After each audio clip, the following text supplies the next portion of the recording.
ఏలూరు జిల్లా లింగపాలెం మండలం అన్నపునేనివారి గూడెంలో పంచాయతీ రహదారికి వెళ్లే మార్గాన్ని గ్రామానికి చెందిన వ్యక్తులు నడవకుండా దొడ్డికర్ల విజయరాజు కుటుంబ సభ్యులను బెదిరిస్తున్నారని వాపోయారు. ఈ రోజు ఏలూరు కలెక్టరేట్ వద్ద న్యూ డెమోక్రసీ ఆధ్వర్యంలో ఉమ్మడి పశ్చిమ గోదావరి జిల్లా అధ్యక్షులు ప్రకాష్ ఆధ్వర్యంలో ధర్నా నిర్వహించారు.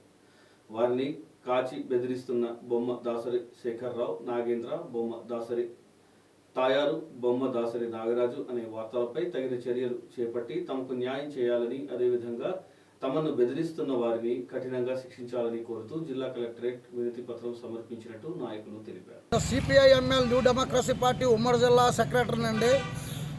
మరి ఏలూరు జిల్లా లింగపాలెం మండలం అనపనేనివారుగుడు గ్రామంలో దొడ్డిగర్ల విజయరాజు అనే వాళ్ళు, వాళ్ళ అమ్మగారు ఒక 3 సెంట్లు 3 గజాల దారిని రిజిస్ట్రేషన్ చేసుకున్నారు వాళ్ళ ఇంటి నుండి పంచాయతీ రోడ్డు నడవటానికి.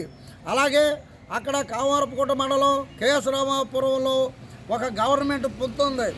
ఆ పొత్తుని వీళ్ళు కొనుక్కున్న 3 గజాల ఎడల్పు గల దారిని బొమ్మదాసరి తయారమ్మ, బొమ్మదాసరి నాగేంద్ర, బొమ్మదాసరి శేఖర్రావు, బొమ్మదాసరి నాగరాజు అనేవాళ్ళు నలుగురు ఆ దారిలో గొడ్లను కట్టేయటం, గేదెలను కట్టేయటం, రాళ్ళు గుట్టలు పోసి పెంట కుప్పలు ఎరువులు వేసి గడ్డాము కుప్పలు అక్కడ పెట్టి వీళ్ళ నడవకుండా రోడ్ల మీద కాసి కత్తులు కర్రలతో కాస్తూ ఉన్నారు.